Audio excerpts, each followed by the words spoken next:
The Sundanese people have long been recognized as one of the most hospitable ethnic groups in the Indonesian archipelago.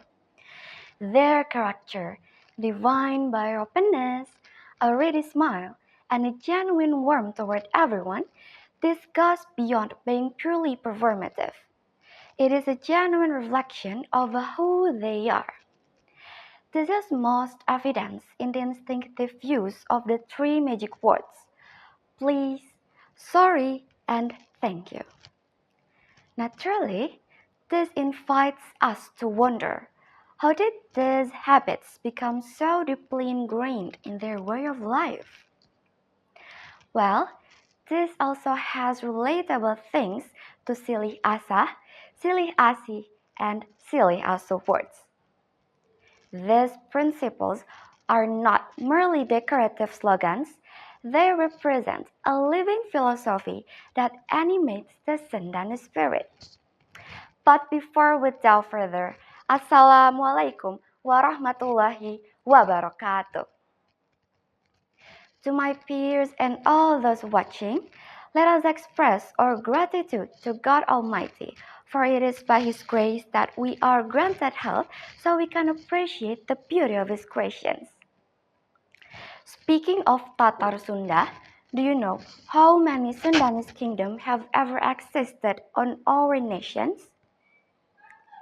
So, let's take a look back at all the dynasties that once stood on our land. Who isn't familiar with Sri Baduga Maharaja, or better known as Prabu Siliwangi?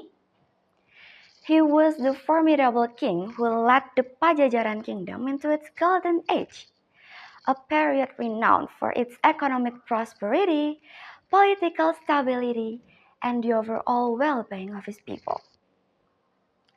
Prabu Siliwangi led the Pajajaran kingdom with a deeply humanistic approach.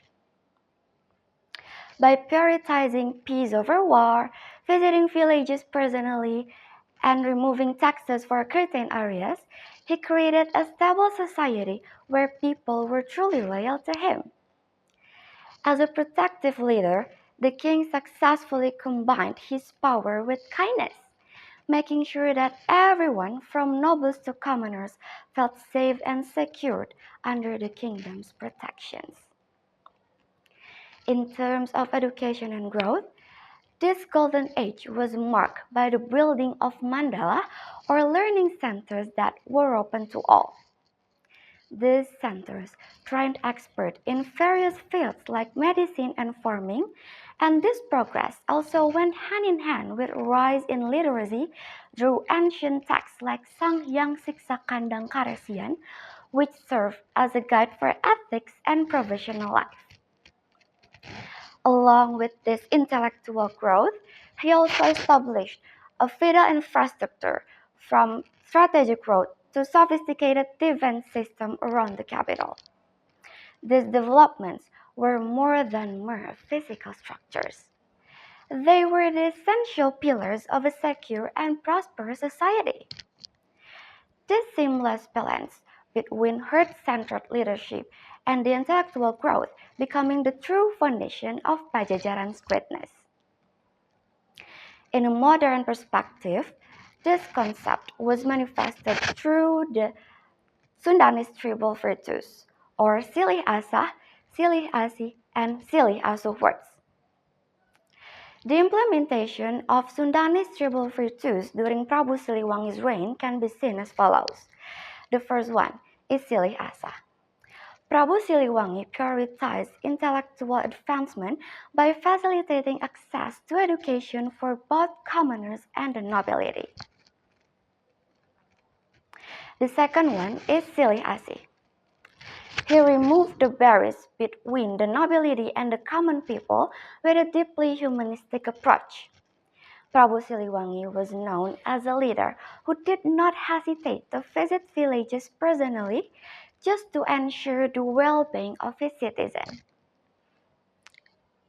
A clear testament to his compassion was his policy of granting tax exemption to regions in need, making sure that economic justice reached every segment of society without exception. And the last one is Silih Asuh.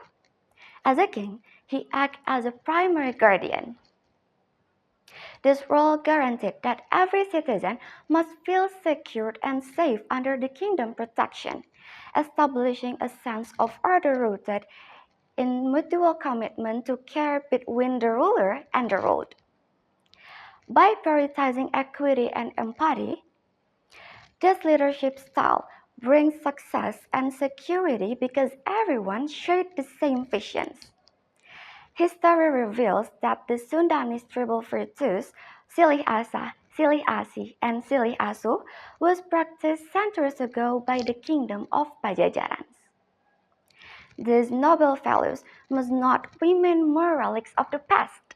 Instead, in the present and the future, we must integrate them into our lives to drive a meaningful transformations toward a better life.